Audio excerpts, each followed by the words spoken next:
Hi friends, ನಮಸ್ಕಾರ. ಮತ್ತೊಮ್ಮೆ ತಮಗೆಲ್ಲ ಪ್ರಿಯಾಸ್ ಕಿಚನ್ಗೆ ಸ್ವಾಗತ.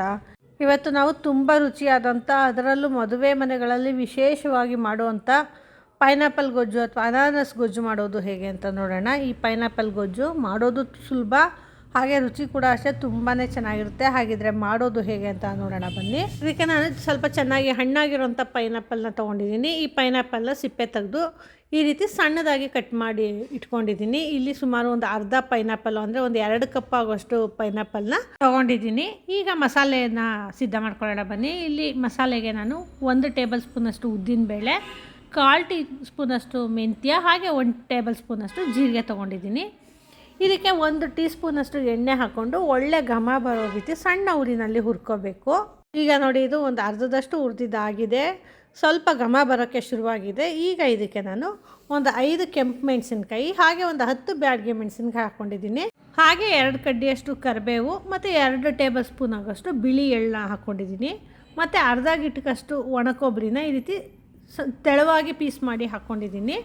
ಈಗ ಇದನ್ನೆಲ್ಲ ಚೆನ್ನಾಗಿ ಒಳ್ಳೆ ಘಮ ಬರೋ ರೀತಿ ಸಣ್ಣ ಉರಿನಲ್ಲಿ ಹುರ್ಕೋಬೇಕು. ಹಾಗೆ ಇಲ್ಲಿ ನಾನು ಪೈನಾಪಲ್ ತೊಗೊಂಡಿರೋದು ಚೆನ್ನಾಗಿ ಹಣ್ಣಾಗಿರೋದ್ರಿಂದ ಅದು ಸ್ವೀಟಿಶ್ ಇದೆ. ಹಾಗಾಗಿ ನಾನು ಒಂದು 5 ಕೆಂಪು ಮೆಣಸಿನ್ಕಾಯಿ ಹಾಕ್ಕೊಂಡಿದ್ದೀನಿ. ಖಾರ ಇಷ್ಟಪಡಲ್ಲ ಅನ್ನೋರು ಬೇಕಾದರೆ ಕೆಂಪು ಮೆಣಸಿನ್ಕಾಯಿನ ಸ್ಕಿಪ್ ಮಾಡಿ ಬರೀ ಬ್ಯಾಡಗಿ ಮೆಣಸಿನ್ಕಾಯಿನ ಹಾಕ್ಕೋಬೋದು. ಹಾಗೆ ಇಲ್ಲಿ ಹುರ್ಕೊಳ್ಳೋದಕ್ಕೂ ಅಷ್ಟೇ ಎಣ್ಣೆ ಸಾಕಾಗಿಲ್ಲ ಅಂದರೆ ಇನ್ನೊಂದು ಟೀ ಸ್ಪೂನಷ್ಟು ಎಣ್ಣೆ ಕೂಡ ಹಾಕ್ಕೊಂಡು ಹುರ್ಕೋಬೋದು. ನೋಡಿ, ಇಲ್ಲಿ ಹುರ್ಕೊಂಡಿದ್ದಾಗಿದೆ. ಇದು ಸ್ವಲ್ಪ ತಣ್ಣಗಾಗೋದಕ್ಕೆ ಬಿಡೋಣ. ಹೀಗೆ ತಣ್ಣಗಾದ ನಂತರ ಇದನ್ನು ಒಂದು ಮಿಕ್ಸಿ ಜಾರ್ಗೆ ಹಾಕ್ಕೊತಾ ಇದ್ದೀನಿ. ಹೀಗೆ ಮಿಕ್ಸಿ ಜಾರ್ಗೆ ಹಾಕ್ಕೊಂಡು ನಂತರ ಇದಕ್ಕೆ ಒಂದು ಗೋಲಿ ಗಾತ್ರದಷ್ಟು ಅಥವಾ ಒಂದು ಸಣ್ಣ ನಲ್ಲಿಕಾಯಿ ಗಾತ್ರದಷ್ಟು ಹುಣಸೆ ಹಣ್ಣು ನಾನು ಬಿಸಿನೀರಲ್ಲಿ ನೆನೆಸಿ ಇಟ್ಕೊಂಡಿದ್ದೀನಿ, ಅದನ್ನ ಕೂಡ ಹಾಕ್ಕೊಂಡಿದ್ದೀನಿ.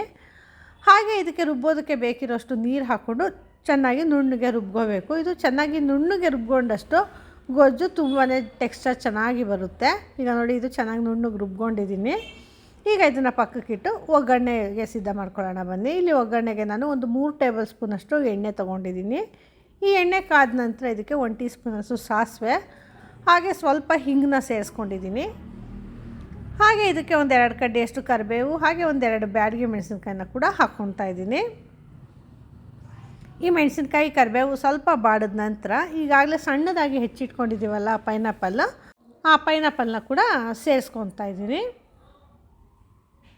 ನೋಡಿ, ಎಷ್ಟು ಕಲರ್ಫುಲ್ ಆಗಿದೆ, ಹಾಗೆ ಚೆನ್ನಾಗಿ ಹಣ್ಣಾಗಿದೆ. ಈ ಪೈನಾಪಲ್ಲು ತುಂಬ ಸ್ವೀಟಾಗಿ ಕೂಡ ಇದೆ. ಈಗ ಈ ಪೈನಾಪಲ್ನ ಒಗ್ಗರಣೆಯಲ್ಲಿ ಚೆನ್ನಾಗಿ ಫ್ರೈ ಮಾಡ್ಕೋಬೇಕು. ಇದು ಸ್ವಲ್ಪ ಚೆನ್ನಾಗಿ ಫ್ರೈ ಮಾಡ್ಕೊಂಡ ನಂತರ ಒಂದು ಲಿಡ್ ಕ್ಲೋಸ್ ಮಾಡ್ಕೊಂಡು ಇಟ್ಕೊಂಡಿದ್ದೀನಿ. ಇದು ಒಂದು 5 ನಿಮಿಷ ಚೆನ್ನಾಗಿ ಬೆಂದರೆ ಆ ಪೈನಾಪಲ್ಲು ಚೆನ್ನಾಗಿ ಸಾಫ್ಟ್ ಆಗುತ್ತೆ, ಹಾಗೆ ಸ್ವಲ್ಪ ಕಲರ್ ಕೂಡ ಚೇಂಜ್ ಆಗುತ್ತೆ. ನೋಡಿ, ಇಲ್ಲಿ ಚೆನ್ನಾಗಿ ಫ್ರೈ ಆಗಿದೆ, ಹಾಗೆ ಪೈನಾಪಲ್ಲು ಸಾಫ್ಟಾಗಿ ಆಗಿದೆ. ನೋಡಿ, ಈ ರೀತಿ ಪ್ರೆಸ್ ಮಾಡಿದ್ರೆ ಅದು ಸಾಫ್ಟಾಗಿದೆ. ಈಗ ಇದಕ್ಕೆ ಈಗಾಗಲೇ ರುಬ್ಬಿಟ್ಕೊಂಡಿರೋಂಥ ಮಸಾಲೆನ ಸೇರಿಸ್ಕೊತಾ ಇದ್ದೀನಿ.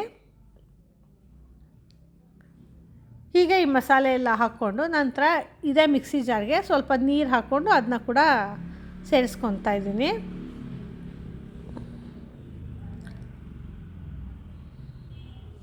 ಹಾಗೆ ಇದಕ್ಕೆ ಒಂದು ಅರ್ಧ ಟೀ ಸ್ಪೂನಷ್ಟು ಅರಿಶಿನ, ರುಚಿಗೆ ತಕ್ಕಷ್ಟು ಉಪ್ಪನ್ನ ಕೂಡ ಹಾಕ್ಕೊಂಡಿದ್ದೀನಿ. ಹಾಗೆ ಒಂದು 2 ಟೇಬಲ್ ಸ್ಪೂನಷ್ಟು ಬೆಲ್ಲ ಕೂಡ ಹಾಕ್ಕೊಂಡಿದ್ದೀನಿ.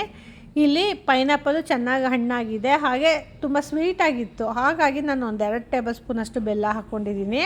ನೀವೇನಾದರೂ ಕಾಯಂಗಿರೋಂಥ ಪೈನಾಪಲ್ಲು ಅಥವಾ ಸ್ವೀಟ್ ಕಡಿಮೆ ಇರೋಂಥ ಪೈನಾಪಲ್ ಹಾಕ್ಕೊಂಡ್ರೆ ಬೆಲ್ಲದ ಪ್ರಮಾಣನ ಇನ್ನೂ ಕೂಡ ಹೆಚ್ಚಾಗಿ ಹಾಕ್ಕೋಬೋದು.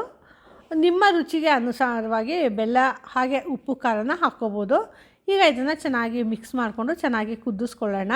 ನೋಡಿ, ಇಲ್ಲಿ ಮಿಕ್ಸ್ ಮಾಡ್ತಾಯಿದ್ರೆ ಒಳ್ಳೆ ಘಮ ಬರ್ತಾಯಿದೆ, ಹಾಗೆ ಒಳ್ಳೆ ಟೆಕ್ಸ್ಚರ್ ಕೂಡ ಅಷ್ಟೇ ಎಷ್ಟು ಕರೆಕ್ಟಾಗಿದೆ ನೋಡಿ. ಈಗ ಇದಕ್ಕೆ ಒಂದು ಲಿಡ್ ಕ್ಲೋಸ್ ಮಾಡಿ ಒಂದು 5 ನಿಮಿಷ ಚೆನ್ನಾಗಿ ಬೇಯೋದಕ್ಕೆ ಬಿಡೋಣ. ಈಗ ನೋಡಿ, ಇದು ಒಂದು 5 ನಿಮಿಷ ಆಗಿದೆ, ಚೆನ್ನಾಗಿ ಬೆಂದಿದೆ. ಈಗ ಲಿಡ್ ಓಪನ್ ಮಾಡಿ ನೋಡೋಣ. ನೋಡಿ, ಇಲ್ಲಿ ಚೆನ್ನಾಗಿ ಮೇಲೆಲ್ಲ ಎಣ್ಣೆ ಬಿಟ್ಟು ಬಂದಿದೆ, ಹಾಗೆ ಕನ್ಸಿಸ್ಟೆನ್ಸಿ ಕೂಡ ಅಷ್ಟೇ ಕರೆಕ್ಟಾಗಿದೆ. ಮತ್ತು ಖಾರ, ಉಪ್ಪು, ಹುಳಿ ಖಾರ ಎಲ್ಲ ಚೆನ್ನಾಗಿ ಹದವಾಗಿ ಬೆಂದಿದೆ. ಈ ಮದುವೆ ಮನೆಗಳಲ್ಲೇ ಸಾಮಾನ್ಯವಾಗಿ ನಾವು ಇದನ್ನು ಟೇಸ್ಟ್ ಮಾಡಿರ್ತೀವಿ. ಈ ರೀತಿ ಸುಲಭವಾಗಿ ಮನೆಯಲ್ಲಿ ಕೂಡ ಮಾಡಿಕೊಂಡ್ರೆ ಚಪಾತಿ, ಅನ್ನ ಅಥವಾ ಮುದ್ದೆ ಜೊತೆ ತುಂಬಾ ಚೆನ್ನಾಗಿರುತ್ತೆ, ಅಥವಾ ಊಟದ ಜೊತೆ ಸೈಡ್ ಡಿಶಾಗಿ ಕೂಡ ತುಂಬ ಚೆನ್ನಾಗಿರುತ್ತೆ. ಸಿಹಿ ಸಿಹಿಯಾಗಿ ಹಾಗೆ ಖಾರವಾಗಿ ತುಂಬಾ ಚೆನ್ನಾಗಿರುತ್ತೆ. ಹಾಗೆ ಇದೆಲ್ಲ ಊಟದ ಜೊತೆ ಇದ್ರಂತೂ ಊಟ ತುಂಬಾ ರುಚಿ ಇರುತ್ತೆ. ರುಚಿಕರವಾದಂಥ ಪೈನಾಪಲ್ ಗೊಜ್ಜು ತಿನ್ನೋದಕ್ಕೆ ಸಿದ್ಧ ಆಗಿದೆ.